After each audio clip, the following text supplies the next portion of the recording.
कृपया करके अपने माइक्स जरा शांति रखिएगा and we just going to start it here now. Last guys I was just talking about affirmations. मैंने कल आपको affirmations के बारे में जानकारी दी. That is a quite interesting part.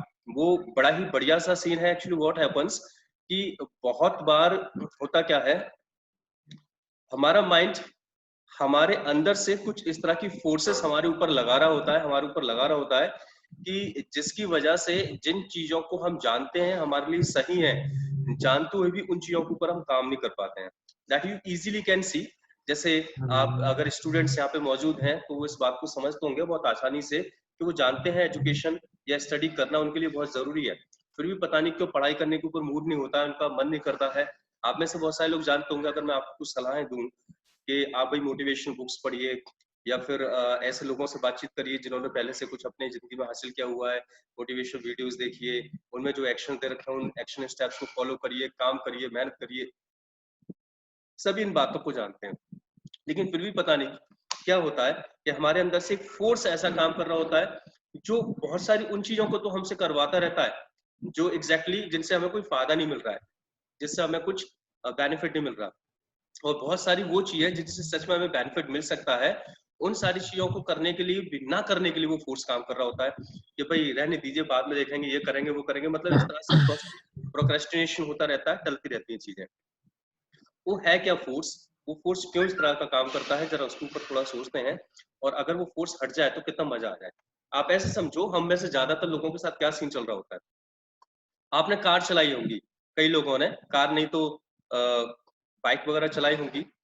अब जरा सोचते हैं कि मान लीजिए आप कार चला रहे हो, कार में जब आप बैठे, आपने कार स्टार्ट की और कार स्टार्ट करने के बाद आपने क्लच पे पांव रखा, एक्सेलरेटर पे पांव रखा और धीरे धीरे आपने क्लच छोड़ा और एक्सेलरेटर देना शुरू किया. फिर भी आपने देखा कि कार उस तरह से स्पीड नहीं पकड़ पा रही है या फिर इंजन पे ज्यादा जोर पड़ रहा है जैसा कि पड़ना नहीं चाहिए. अब आपने गौर किया, सारी चीजों को देखा, तो आपने देखा कि भाई हैंड ब्रेक पूरी तरीके से ऊपर खिंचा हुआ था. अब सोचिए आप क्या करेंगे इस सिचुएशन में. वो जो हैंड ब्रेक लगा हुआ है, उस हैंड ब्रेक ने आपको रोका हुआ है आगे बढ़ने से. अब आप एक्सेलरेटर पे ज्यादा प्रेशर करेंगे या उस हैंड ब्रेक को हटाने की कोशिश करेंगे. That's a very small phenomena और कॉमन सेंस की बात है कि भाई अगर हैंड ब्रेक लगा हुआ है अच्छी तरीके से, आप ब्रेक पे पांव रखा हुआ है, तो सिंपल उस ब्रेक को हटाने की कोशिश करिए. उस ब्रेक को जैसे आप हटाएंगे तो आपको मालूम पड़ेगा कि एक्सेलरेटर पे ज्यादा फोर्स करने की जरूरत भी नहीं है, गाड़ी अपने आप ही धीरे धीरे बढ़ना शुरू हो जाती है जैसे ही ब्रेक पे से पांव हटता है या हैंड ब्रेक हट जाता है. इसी तरह से होता क्या है कि हम लोगों की लाइफ में कुछ इमोशनल ब्रेक्स लगे हुए हैं. वो इमोशनल ब्रेक्स क्या करते हैं, वो हमें बढ़ने नहीं देते हैं. अब आप अगर कुछ करने की सोच रहे हो, अगर आप बड़े ड्रीम्स के ऊपर काम करने की सोच रहे हो और बड़े गोल्स को अचीव करने की सोच रहे हो, तो यहाँ पे एग्जैक्टली हमें ये नहीं करना ज्यादा कि हम फोर्स लगाएं उन कामों को करने के लिए अपने ऊपर ज्यादा. हमें करना यह है कि जो इमोशनल ब्रेक हमारे लगे हुए, जो हैंड ब्रेक लगा हुआ है हमारा, जो मेंटली ब्रेक हमारे लगे हुए हैं, उनको जरा सा आप रिलीज करिए. जैसे आप ब्रेक को रिलीज करेंगे, गाड़ी अपने आप ही दौड़ने लग जाएगी, आपको ज्यादा मेहनत करनी नहीं पड़ेगी, ज्यादा आपको कुछ सोचना ही नहीं पड़ेगा, धीरे धीरे गाड़ी में अपने आप ही रफ्तार आने लग जाएगी. अब वो जो इमोशनल ब्रेक है, वो इमोशनल ब्रेक क्या है, मैंने कल आपको उनके बारे में बताया था. आपकी कंडीशनिंग, जिस तरह से आज तक आपको कंडीशन किया गया है. कंडीशन करने से मतलब है कि किस तरह से आपको ब्रिंग अप किया गया, आपको किस तरह से पाला गया, आपको क्या बातें उसमें बताई गई, क्या बातें समझाई गई, कैसे कैसे सीख आपको दी गई. वो सारी कंडीशनिंग जो होती है वो आपके इमोशनल ब्रेक का काम करता है, वो हैंड ब्रेक का काम करता है आपकी लाइफ में. अगर उसमें इस तरह की कंडीशनिंग है जो आपको आगे बढ़ा सके तो आप तेजी से भागेंगे.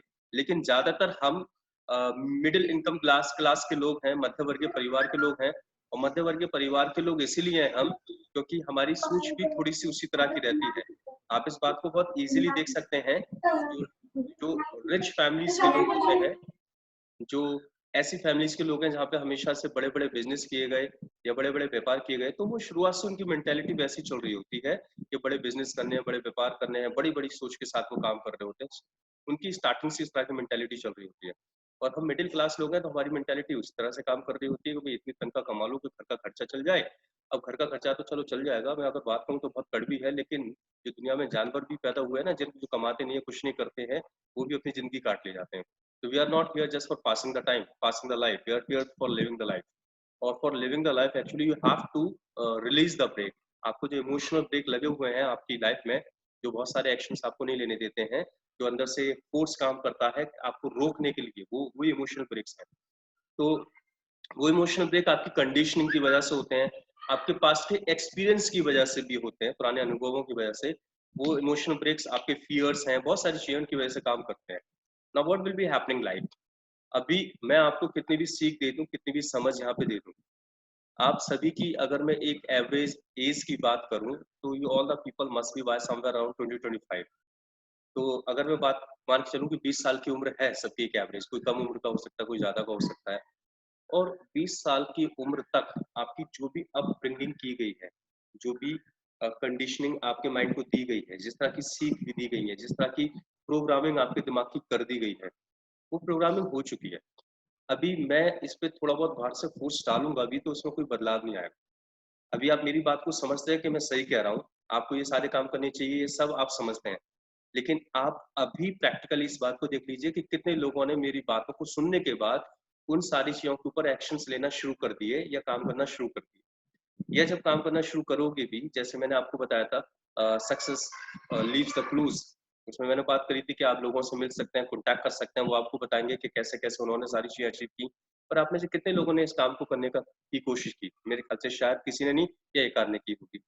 तो मैं कितना भी अभी आपको समझा दूँ, लेकिन आपके जो इमोशनल ब्रेक है, वो आपको वैसे के वैसे रोकते रहेंगे। अभी ऐसा नहीं है कि उन इमोशनल ब्रेक्स पे जो ब्रेक लग गया है, उसको बस नीचे कर दिया मैंने, हैंडल वो खत्म हो जाएँगे। इट इज़ समथिंग लाइक जैसे आप ये लीजिए कि आप एक ग्लास लीजिए पानी का, और उस पानी के ग्लास में पानी भरा हुआ है, और उसमें आपने ब्लैक कलर डाल दिया, काला रंग डाल दिया। अब वो काला रंग उसमें डाल दिया गया, वो पानी का जो कलर है पूरा काला हो जाएगा। तो हम इस कलर से इस समय तुलना कर रहे हैं आपकी मेंटल आपकी मेंटालिटी की, किस तरह की सोच है, किस तरह की मेंटालिटी आपके अंदर है इस समय। अब सोचिए वो ब्लैक कलर जो है, अब आप उसको ऐसे नहीं कर सकते कि पकड़ के उस ब्लैक कलर को फूट खींच लें और वो पानी व्हाइट हो जाए, ऐसा पॉसिबल नहीं है। तो उस कलर को चेंज करने का क्या तरीका संभव हो सकता है? वही तरीका हो सकता है कि उस काले रंग के जो पानी में, गिलास में, आप उस रंग को मिलाना शुरू कर दीजिए, जिस रंग का आप चाहते हैं वो पानी। जैसे अगर आप उसको व्हाइट कलर का चाहते हैं, तो उस काले रंग में आप व्हाइट कलर डालना स्टार्ट कर दीजिए। तो व्हाइट कलर डालने भर से वो व्हाइट नहीं हो जाएगा, अभी उसका थोड़ा बहुत रंग बदलेगा, जो शायद आपको दिखाई भी ना पड़े। फिर थोड़ा बहुत और बदलेगा, थोड़ा बहुत और बदलेगा। लेकिन अगर आप लगातार-लगातार वो व्हाइट कलर उसमें डालते रहे, तो धीरे-धीरे वो ग्रे होता चला जाएगा और लाइट होता चला जाएगा। एक समय ऐसी सिचुएशन आएगी, क्योंकि पानी उसमें से फैलेगा, व्हाइट कलर जा रहा है, अंदर से पानी निकल रहा है, व्हाइट कलर जा रहा है। एक सिचुएशन ऐसी आएगी कि उस ब्लैक कलर के वाटर का कलर बहुत चेंज हो चुका होगा। काफ़ी कुछ वहाँ पे पहुँच चुका होगा जिस कलर का आप चाहते हैं, और फिर भी आप उसको कंटिन्यू करते रहे, तो एक दिन फॉर श्योर वो व्हाइट कलर का हो जाएगा। In the same way you have to go for changing your mentality. उसी तरह से आपको अपनी मेंटालिटी चेंज करनी पड़ती है। मैं इस बात को आपको क्यों बता रहा हूँ, उसके पीछे एक लॉजिक है, एक रीज़न। होता क्या है कि जब हम सक्सेस थ्योरी के ऊपर काम करना शुरू करते हैं, या सफलताओं के सिद्धांतों के ऊपर काम करना शुरू करते हैं, तो we start looking for result. हम देखना शुरू करते हैं कि भाई मैंने काम करना शुरू कर दिया, अब रिजल्ट भी आएगा। तो result can not be possible very soon, बहुत जल्दी संभव नहीं होता। यहाँ पे आपको वही काम करना पड़ेगा कि आप व्हाइट कलर डालते जाएं,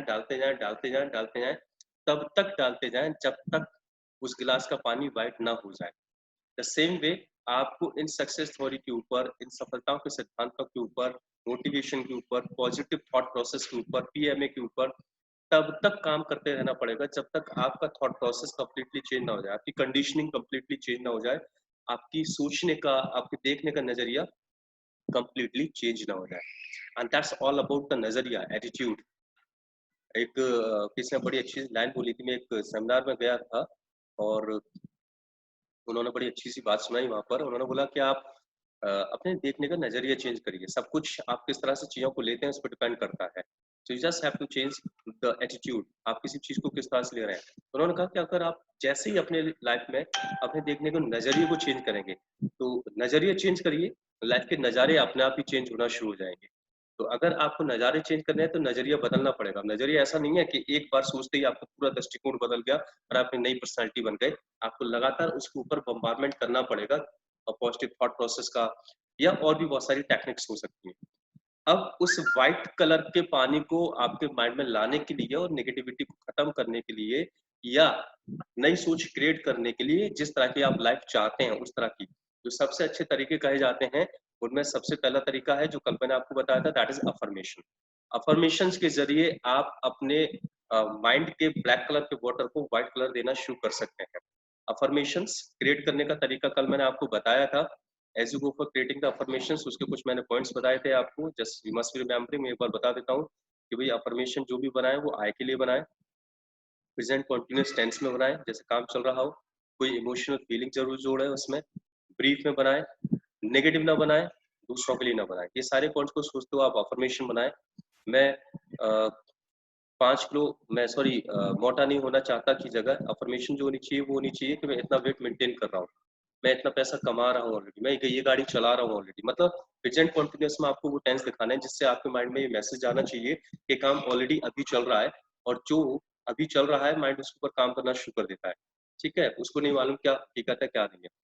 दूसरा जो और ज्यादा अच्छा तरीका हो सकता है आपकी मेंटालिटी को चेंज करने के लिए और आपको सक्सेस मेंटालिटी देने के लिए, वो है visualisation. Now let us understand this. Visualisation क्या होता है? Visualisation is what a kind of technique जिसके थ्रू आप अपने माइंड को विजुअल इमेजेस देते हैं, वो विजुअल इमेजेस जो लाइफ आप क्रिएट करना चाहते हैं अपनी। अगर आप अपने माइंड की प्रोग्रामिंग में वो इमेज फीड कर सकते हैं, वो इमेज दे सकते हैं जो आप हकीकत में पाना चाह रहे हैं, तो धीरे धीरे आपका माइंड उस इमेज को हकीकत में लाने के लिए आपसे या अपने थ्रू वो सब कुछ करना या करवाना शुरू कर देगा जो भी पॉसिबल है। मतलब जो फोर्स आपके अंदर से काम करता है, जो कई कामों के लिए आपको रोकता है और कई कामों के लिए आपको प्रोत्साहित करता है, वो फोर्स उस इमेज के लिए ही होता है जो आपके अंदर छप गई है। तो उस इमेज को पाने के लिए आपका माइंड दिनों रात काम करेगा जो उसके अंदर छप जाएंगी। तो आप समझ लीजिए कि आपको अपने माइंड के अंदर कौन सी इमेजेस छापनी है, कौन सी इमेजेस फीड करनी है। That should be the image what you want in your life. तो इसके लिए क्या था कि हमने, अगर आपको याद हो तो स्टार्टिंग में एक एक्सरसाइज सीखी थी, दैट वाज विजन एक्सरसाइज। आपने अपने लाइफ का विजन देखा था कि किस तरह की जिंदगी आप पाना चाहते हैं। नेक्स्ट आप उस विजन को क्या करते हैं, उस विजन को आप गोल्स में कन्वर्ट करते हैं। विजन में बहुत सारी एक्टिविटीज थी, तो उन एक्टिविटीज को एक एक लाइन में लेकर उनको गोल्स में कन्वर्ट कर दीजिए, उनकी डेट फिक्स कर दीजिए कि तब तक के लिए तब तक मुझे उनको हासिल करना है, इस तारीख तक मुझे हासिल करना है या इस तारीख तक मुझे हासिल करना है। नेक्स्ट जैसे आप इसको गोल्स में कन्वर्ट करते हैं, अगला स्टेप आपका होगा कि आप उनकी अफर्मेशंस क्रिएट करें। अफर्मेशन क्रिएट करने का तरीका मैंने आपको बता दिया, वो सारे सेंटेंस पॉजिटिव अफर्मेटिव सेंटेंसेस आप उनको कन्वर्ट करें। और जब आप उनकी अफर्मेशंस क्रिएट कर देते हैं तो विजुअलाइजेशन में मैंने आपको बताया कि आपको अपने माइंड को पिक्चर्स देनी है। तो सबसे पहला, जब आप सुबह सोकर उठते हैं, आपने जो भी अफर्मेशंस क्रिएट की हुई हैं अपनी गोल्स की, एक बार आप उनको पढ़ें। अगर आपके पास सिचुएशन ऐसी है कि आप उनको थोड़ी सी तेज आवाज में बोल सकते हैं तो तेज आवाज में जरूर बोलें, जितना आउट लाउड बोल सकते हैं। सोचिए जब आप बड़े खुश होते हैं और कभी कोई चीज में अच्छा आप महसूस करते हैं तो अपना भी कॉन्फिडेंस के साथ आवाज निकलती है, मैं ये कर सकता हूँ, मैं ये कर सकता हूँ। मतलब जब आप इस कॉन्फिडेंस के साथ तेज आवाज में बोलते हैं तो अंदर एक फीलिंग आती है, एक इमोशन आता है। और जब कुछ इमोशन के साथ होता है तो आपका माइंड उसको जल्दी पकड़ता है। जितना इमोशन कम होगा उतना टाइम लगेगा आपके माइंड को उस इमेज को अपने अंदर क्रिएट करने में। जितना इमोशन ज्यादा होगा उतनी जल्दी आपका माइंड उसको इमेज के तौर पर अपने अंदर फीड कर लेगा। और जो इमेजेस आपके माइंड में फीड हो रही हैं, समझ लीजिए वो नई प्रोग्रामिंग क्रिएट हो रही है।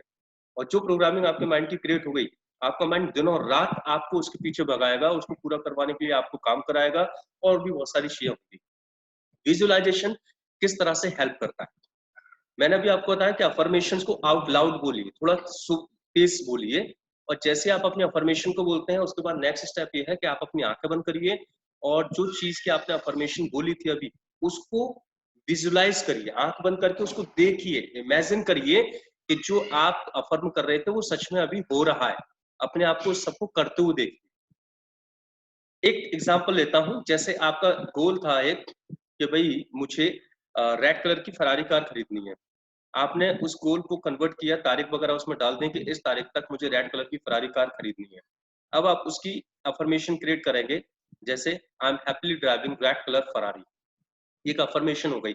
हैप्पीली मतलब इसमें इमोशनल वाली फीलिंग भी जुड़ गई और प्रेजेंट कंटिन्यूअस टेंस में भी चल रहा है, आई के लिए भी है, पॉजिटिव सेंटेंस है। So I am happily driving red colour Ferrari.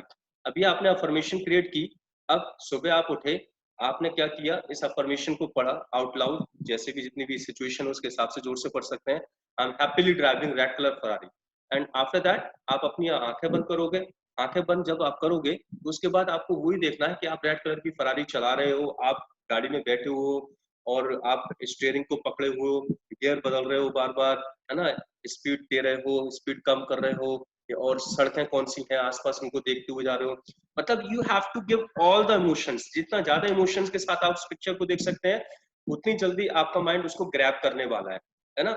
इससे अगेन टेलिंग, कैसा नहीं कि जादू हो जाएगा, आपने उसको मैच को बना दिया और अब वो रेड कलर की फरारी आ गई, नहीं, दैट्स नॉट गोना हैपन।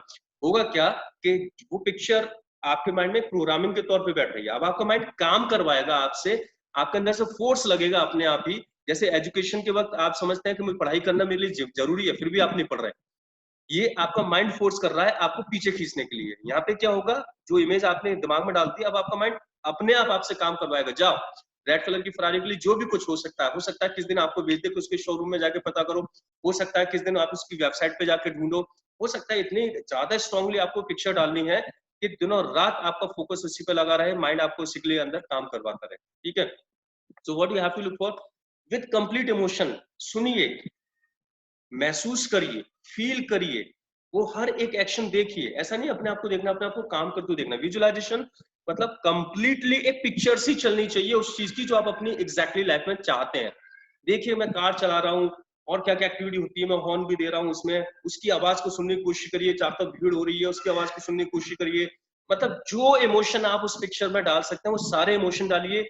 जितने ज्यादा इमोशन के साथ आप उस पिक्चर को देखेंगे, उतनी जल्दी आपके माइंड में वो प्रोग्रामिंग बैठ जाएगी, वो विजुअलाइजेशन बैठ जाएगा, और आपके अंदर से अपने आप ही ऑटोमेटिकली उसके ऊपर काम होना शुरू हो जाएगा। आपको दिमाग नहीं लगाना पड़ेगा। रात को सो भी रहे होंगे तो शायद आपकी आंख खुल जाए और आपका दिमाग कहना स्टार्ट करते कि अभी क्यों सो रहा है, सोने का टाइम नहीं है, गोल पास में आ रहा है और तुझे उसके लिए काम करना है। That would be happening. So visualisation किस तरह से हेल्प करता है, इट वर्क्स इन 3 वेज। पहली चीज ये कि विजुअलाइजेशन के जरिए जिन पिक्चर्स को आप अपने माइंड में डालते हैं, वो आपके माइंड की क्रिएटिव जो पावर है, जो उसकी शक्तियां हैं, ताकत है, उनको एक्टिवेट कर देता है, ताकि कैसे भी करके आपका माइंड पूरी तरह से उसी गोल के ऊपर फोकस हो जाए, किसी और जगह पे ध्यान ना जाए। और आप इस बात को जानते हैं कि जिस चीज के ऊपर फोकस जाता है, वहां पे उस चीज पे अपने आप ही एनर्जी का प्रभाव वहीं पे होना स्टार्ट हो जाता है, एनर्जी फ्लो करने लग जाती है। और ये सिंपल सा सिद्धांत है कि जिस चीज के ऊपर एनर्जी लगेगी, उस चीज से कुछ ना कुछ रिजल्ट निकल के डेफिनेटली आएगा। तो पहला तो ये होता है कि आपका कंप्लीट फोकस उसके ऊपर हो जाता है विजुअलाइजेशन के जरिए। और नेक्स्ट जो होता है इसमें, वो फायदा ये होता है कि विजुअलाइजेशन के जरिए आपके माइंड का RAS होता है ना, रेटिकुलर एक्टिवेटिंग सिस्टम, ये एक्टिवेट हो जाता है। तो RAS क्या करता है, RAS आपके माइंड में ना बहुत सारी इंफॉर्मेशन है, खरबों अरबों मैसेज आपके माइंड के अंदर भरे हुए हैं। आपको, आपने गौर नहीं किया होगा, आपको नहीं पता होगा, पर एग्जैक्टली क्या होता है कि जो भी चीज आप इस दुनिया में एक्सपीरियंस करते हैं, महसूस करते हैं, वो एक इंफॉर्मेशन के तौर पे आपका माइंड स्टोर कर लेता है अपने अंदर। अब व्हाट विल बी हैपनिंग, जैसे ही आपका RAS एक्टिवेट होता है, आपका रेटिकुलर एक्टिवेटिव सिस्टम एक्टिवेट होता है, आपका माइंड जिस पिक्चर के लिए वो एक्टिवेट हुआ है उससे रिलेट करती हुई जितनी इंफॉर्मेशन होगी आपके अंदर, उसको निकालना बाहर शुरू कर देगा। आपके सामने वो सारी इंफॉर्मेशन आने स्टार्ट हो जाएगी, आपके दिमाग में बातें आने स्टार्ट हो जाएगी। आपको अचानक से याद आने लग जाएगा, अरे यार ये पर्सन ऐसा है, जैसे मैंने कोई प्लान बनाया, मैंने कोई गोल बनाया और वो गोल मेरा पिनाहट को लेकर, मान लीजिए अब मैं हजारों लाखों लोगों से मिला हुआ हूँ, अब मुझे सबके नाम याद नहीं है, बहुत सारे लोग रहते हैं, बहुत सारों को नहीं रहते हैं करंट में। लेकिन अगर मेरा कोई गोल है पिनाहट को लेते हुए और मेरा RAS एक्टिवेट होगा, तो पिनाहट से रिलेट करते हुए जितने लोग होंगे उनके नाम मेरे माइंड में आने लग जाएंगे। सौरभ श्रीवास्तव पिनाहट में रहते हैं, नितिन वहां पे रहते हैं, तो मेरे माइंड में वो नाम आ जाएंगे और मैं उनको कॉन्टैक्ट भी कर लूंगा। तो मेरा फोकस जब वहां पे जाता है, RAS एक्टिवेट होता है, तो उस पर्टिकुलर चीज से रिलेट करती हुई जितनी इंफॉर्मेशन होगी मेरे माइंड में वो सारी बाहर निकलना शुरू हो जाती है। That's what the benefit of RAS. Next क्या होता है, यहाँ पर आपका माइंड एक एक फिनोमेना और है, आप उसके बारे में कितना जानते हैं कितना नहीं, मैंने भी बहुत ज्यादा नहीं मालूम, पर मुझे इतना मालूम है कि ये चीज काम करना शुरू कर देती है। यहाँ पे लॉ ऑफ अट्रैक्शन भी काम करना शुरू कर देता है। Now what is law of attraction, मैं आपको बता देता हूँ। लॉ ऑफ अट्रैक्शन का मतलब होता है सिंपल, लाइक अट्रैक्ट्स लाइक। जिस तरह की चीज है वो उसी तरह की चीजों को अट्रैक्ट करना शुरू कर देगी। एग्जाम्पल से समझिए what is law of attraction. आपने कई बार इस तरह की बातें सुनी होंगी कि जब जिंदगी में कुछ गलत होता है, मतलब बहुत सारे लोग इस तरह की कहावतें बोलते हैं कि मुसीबतें अकेली नहीं आती, मतलब जब मुसीबत आती हैं तो फिर आने ही शुरू हो जाती हैं, चारों तरफ से मुसीबतें टूट पड़ती हैं। तो ऐसा मतलब क्या हो जाता है, ये क्या जादू है? मतलब साइंटिफिकली थोड़ा इसको समझने की कोशिश करें ना, कि ये कौन सा फिनोमेना है कि भाई मेरी जिंदगी में एक चीज की प्रॉब्लम आई और फिर प्रॉब्लम आती जा रही है आती जा रही है आती जा रही है, मतलब ऐसा क्या जादू लग गया कि सारी प्रॉब्लम्स एक साथ आती जा रही हैं? तो दैट्स नॉट द जादू, दैट्स अ सिंपल साइंस। इसके पीछे आपकी बॉडी का मैग्नेटिक फोर्स काम करता है। लाइक अट्रैक्ट्स लाइक क्या करता है कि जो इमेजेस, जैसे आपकी लाइफ में मुसीबत आई, एक कोई प्रॉब्लम आई, तो जब वो प्रॉब्लम आती है ना तो आप नेगेटिव हो जाते हैं और नेगेटिव नेगेटिव सोचना शुरू कर देते हैं कि मेरे साथ गलत हो रहा है। आप अफर्मेशन बोल रहे हैं ये मेरे साथ गलत हो रहा है, जब ये बोलते हैं मेरे साथ गलत हो रहा है तो माइंड भी वैसी पिक्चरों को बनाना शुरू कर देता है, विजुलाइज करना शुरू कर देता है। और जिन पिक्चर्स को माइंड विजुलाइज करना शुरू कर देता है उन्हीं चीजों को वो आपकी लाइफ में लेकर आना शुरू कर देता है बार बार बार बार। तो जैसे ही आपके साथ एक चीज खराब होती है, आपका माइंड नेगेटिव होता है और नेगेटिव होने के साथ ही माइंड में नेगेटिव पिक्चर्स आती हैं। नेगेटिव पिक्चर जाते ही आपका माइंड लॉ ऑफ अट्रैक्शन की पावर को एक्टिवेट कर देता है और वो उन्हीं तरह की चीजों को आपकी लाइफ में और खींचना शुरू कर देते हैं जो कि नेगेटिव है।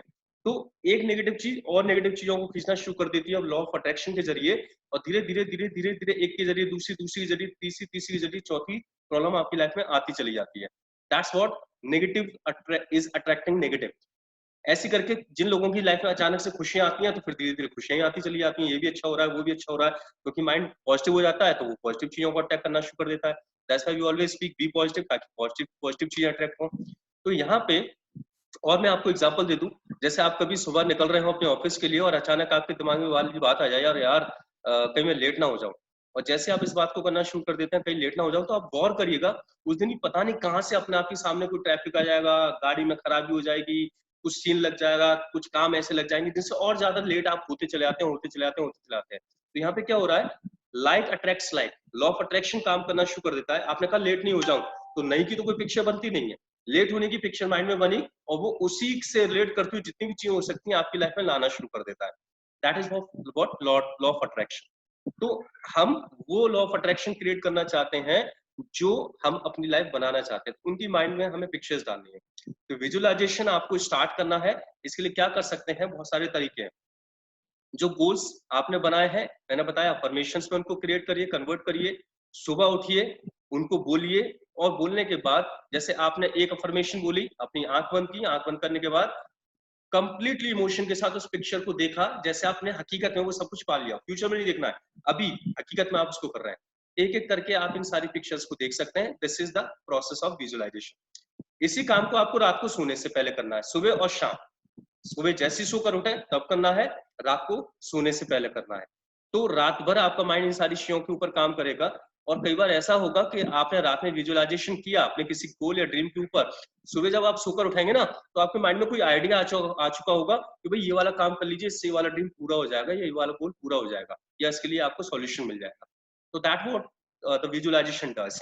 और कई लोग क्या होता है, पिक्चर्स प्रॉपर तरीके से देख नहीं पाते हैं, आप उनको और अच्छे इमोशंस देने हैं, विजुअलाइज ठीक से नहीं कर पाते हैं। तो उसके लिए कुछ तरीके हो सकते हैं, जैसे आप विजन बोर्ड बना सकते हैं।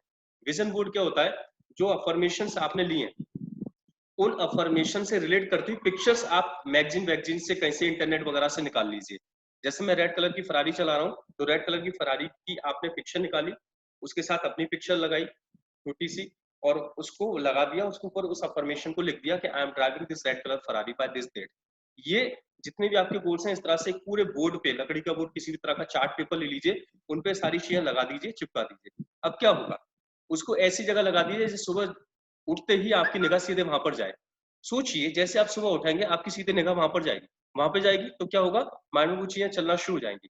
रात को जैसे आप आएंगे सोने के लिए, फिर आपकी निगाह वहां पे गई, फिर वो माइंड में चलेंगी, तो रात भर माइंड आपका उसके ऊपर काम करेगा, सुबह उठते ही उसके ऊपर आपकी निगाह जा रही है उसके ऊपर काम करेगा। तो इससे विजुअलाइजेशन की एक्टिविटी आप कर सकते हैं।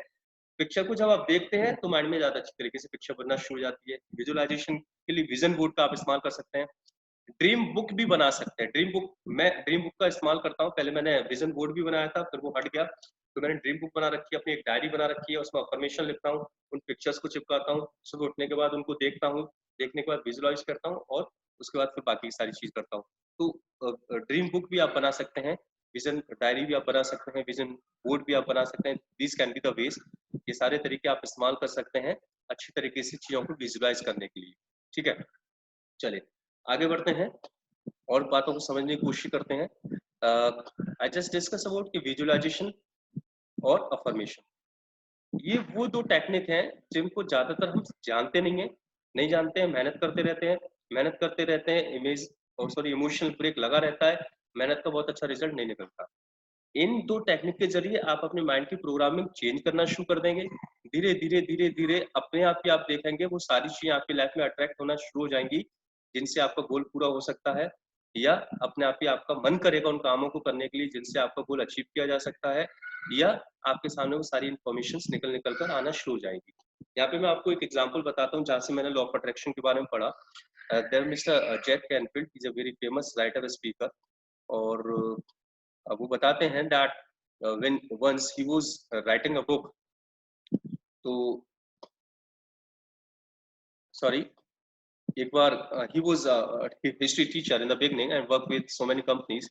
उन्होंने विजुअलाइजेशन के बारे में एक एग्जांपल दिया अपनी लाइफ को लेकर। बोलते हैं कि मैं बड़ा अच्छा टीचर था, बड़ा अच्छा स्पीकर था, बहुत सारी जगहों पे मैं स्पीच देता था, सब कुछ बढ़िया था, लेकिन पैसा मैं नहीं कमा पा रहा था अपनी लाइफ में। So one day what happened, ये वाली बात मैंने अपने ना जो मेंटोर थे उनसे मैंने जाकर ये वाली बात बोली कि सर सब बोलते हैं मैं अच्छा स्पीकर हूँ, सब बढ़िया है, लेकिन मैं पैसा क्यों नहीं कमा पा रहा हूँ। सो व्हाट हैपेंड, उनके जो मेंटोर थे उन्होंने कहा एक काम करिए, जो पैसा आप कमाना चाहते हो ना, जितना पैसा कमाना चाहते हो आप उसको विजुलाइज करना शुरू करिए। तो उन्होंने बोला विजुअलाइजेशन कैसे करते हैं, तो उनके मेंटोर ने उनको, डब्ल्यू क्लेमेंट स्टोन थे उनके मेंटोर, उन्होंने उनको सारी तरीका बता दी कि ऐसे आप करिए। अब जो जैक थे ना वो चाहते थे उस समय तक वो पूरी साल में 20-25 हज़ार डॉलर कमा पाते थे। वो चाहते थे कि साल में कम से कम $1 लाख कमाए। अब $1 लाख का मतलब है, अगर हम यहाँ से अपने कंपैरिजन करें, इस समय 70 रुपए का चल रहा है, तो 1 लाख का मतलब है करीब 70 लाख रुपए। तो वो चाहते थे कि साल में कम से कम $1 लाख कमाए। अब उन्होंने क्या किया, एक $100 का नोट था, उस $100 के नोट पे अपने पेन से जीरो और बना बना के उसको 1 लाख की फिगर में ले आए। 1 लाख का फिगर वहां पे बना के $100 के नोट पर अपनी सीलिंग पे ऊपर चिपका दिया, जहाँ पे वो सोते थे बेड पर, उसके ऊपर सीलिंग पे चिपका दिया छत पे। अब रात को जब वो सोने जाते तो सोते जैसे ही लेटते उनकी निगाह सीधे वहां पे जाती, जो था तो $100 का नोट, लेकिन उन्होंने 1 लाख का बना दिया था जीरो बड़ा बड़ा के उस पे। तो जब रात को वो सोने जाते तो उनकी निगाह वहां पे जाती है, वो उनको एक ही चीज दिखाई पड़ती, $1 लाख, $1 लाख। रात को सोते रात भर उनका दिमाग उसी के ऊपर काम करता, $1 लाख के ऊपर। सुबह जैसे सोकर उठते फिर उनकी निगाह उसी पे जाती है, $1 लाख पे, पूरे दिन माइंड में वही चलता, $1 लाख। बता रहे हैं कि अभी 2 4 5 6 दिन तो कुछ भी नहीं हुआ, हफ्ता भर बीत गया, 15 दिन बीत गए, ये मैं इसलिए बता रहा हूँ, आप भी समझ के चलना कि एकदम से कोई जादू नहीं होगा, चेंजिंग हो रही है अंदर ही अंदर। 15 20 दिन बाद बोलते हैं कि एक दिन मैं नहा रहा था, नहाते नहाते अचानक से दिमाग में विचार आया। अब यहाँ पे RAS एक्टिवेट हुआ, रेटिकुलर एक्टिवेटिंग सिस्टम, जिसने फिल्टर करना स्टार्ट कर दी इंफॉर्मेशन। तो अंदर से एक विचार आया, उसने कहा यार आप वो बुक लिख रहे हो एक स्टोरीज वगैरह की, और आप जो बुक लिख रहे हो, अगर वो बुक आपकी पब्लिश हो जाती है, और पब्लिश होने के बाद अमेरिका भर में इतने सारे लोग हैं, अगर वो इतने इतने रेट से भी उस बुक को खरीद लेते हैं तो $1 लाख हो जाएंगे। अंदर से दिमाग में आइडिया आया। अब आइडिया आ गया, उन्होंने बोला यार ये बात तो ठीक है, उससे ऐसा काम किया जा सकता है, $1 लाख कम सकते हैं। अब उन्होंने बुक लिखना स्टार्ट कर दी, बुक तो लिखना स्टार्ट कर दी, लेकिन अगला क्वेश्चन अब माइंड में आने लग गया कि इतने सारे लोगों तक उसकी जानकारी कैसे पहुंचेगी। अभी माइंड में ये चल ही रहा था, लेकिन उनका विजुअलाइजेशन भी चल रहा था। वो रात को आते $1 लाख पे निगाह जाती, सुबह उठते फिर $1 लाख पे जाती।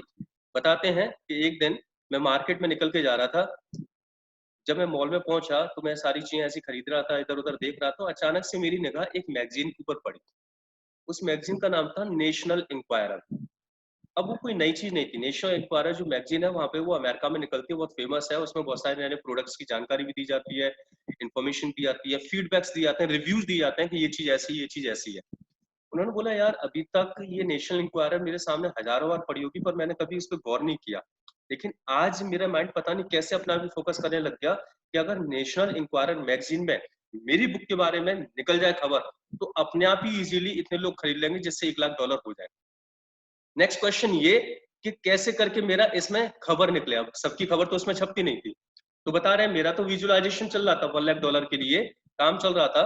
एक दिन क्या हुआ, मैं एक स्कूल में स्पीच देने के लिए गया, जब मैं वहां से बाहर निकल के आया तो एक लेडी मेरे पास आती है and she goes for asking mister Jack मुझे आपकी स्पीच बहुत अच्छी लगी, क्या आप मुझे अपना इंटरव्यू देंगे? तो जैक बोले हाँ बिल्कुल ले लीजिए, लेकिन आप किस न्यूज़पेपर के लिए लिखती हैं? तो वो लेडी बोली सच मैं किसी पर्टिकुलर न्यूज़पेपर के लिए नहीं लिखती, मैं फ्रीलांसर हूँ, पर रेगुलर बेसिस पे मेरे रिव्यू जो है वो नेशनल इंक्वायरर में छपते हैं। अभी आप देखें यहाँ पे लॉ ऑफ अट्रैक्शन ने काम करना शुरू कर दिया, अपने आप ही उसको जिस चीज की रिक्वायरमेंट थी वो चीज उससे आके टकरा गई। नेशनल इंक्वायरर में उसकी वो अपनी बुक के बारे में छपवाना चाहता था और उसको वो पर्सन मिल गया जो उसमें छापता है। उन्होंने अपना इंटरव्यू दिया, उस साल उनकी बुक लॉन्च हुई। ऐसा नहीं कि उन्होंने ये काम किया, उसके अलावा बहुत सारी एक्टिविटीज की और बताते हैं कि उस साल उन्होंने 92,000 कुछ $100 कमाए। $1 लाख तो नहीं हो पाया, करीब करीब 7-8 हजार से वो चूक गए, लेकिन वो बड़े खुश होकर इस बात को बताते हैं कि भाई मैं 25,000 से 92,000 पे तो पहुंच गया, ये बहुत बड़ी बात थी और इतना छोटा मोटा फेल होने में तैयार। वो बड़े खुश थे इस बात से, उनकी वाइफ उनसे भी ज्यादा खुश थी। बोलती हैं भाई ये जीरो जीरो बढ़ा के आपने विजुलाइज करना स्टार्ट कर दिया, एक ही साल उसी साल के अंदर हम लगभग $1 लाख में पहुंच गए। तो मैं एक काम करूं इसमें एक जीरो और बढ़ा दूं, उनकी वाइफ ने बोला इस पे एक जीरो और बढ़ा देती हूँ तो $10 लाख हो जाएगा, तो क्या हम $10 लाख भी कमा लेंगे? तो जैक बोले पता नहीं है भाई सौरभ, आपकी वाइफ सुन रही है तो शायद आपसे ये वाला काम करवा दूं। तो जैक बोले पता नहीं है भाई ऐसा करने से ऐसा कुछ होगा कि नहीं होगा, तो करके देख लेते हैं। तो उन्होंने क्या किया, $1 लाख में जीरो और बढ़ा दिया, वो होगा $10 लाख, $1 मिलियन, $10 लाख। अभी कुछ ज्यादा टाइम नहीं बीता होगा कि कुछ टाइम बाद ही वो बताते हैं कि हमारे पास एक लिफाफा आया जिसमें हमारे जो पब्लिशर थे जिन्होंने हमारी बुक छापी थी उनका लेटर था। उस लेटर में लिखा था कि हम आपकी बुक को पब्लिश करने के सारे राइट ले रहे हैं और एडवांस के तौर पे आपको एक चेक भेज रहे हैं जो है $10 लाख का। वाइफ का सपना पूरा हो गया और उसका भी सपना पूरा हो गया। $1 लाख कमाने की सोची थी, वाइफ ने 10 लाख के लिए कर दिया और $10 लाख भी आ गया। विजुअलाइजेशन काम करता है, आप भी यूज करिएगा, आपके लिए भी काम करेगा। आज यहीं पे फिनिश करते हैं, बाकी की सारी कहानी कल करेंगे कि कैसे कैसे काम किए जाने। Thank you so much guys, कुछ पूछना हो तो आप पूछ सकते हैं।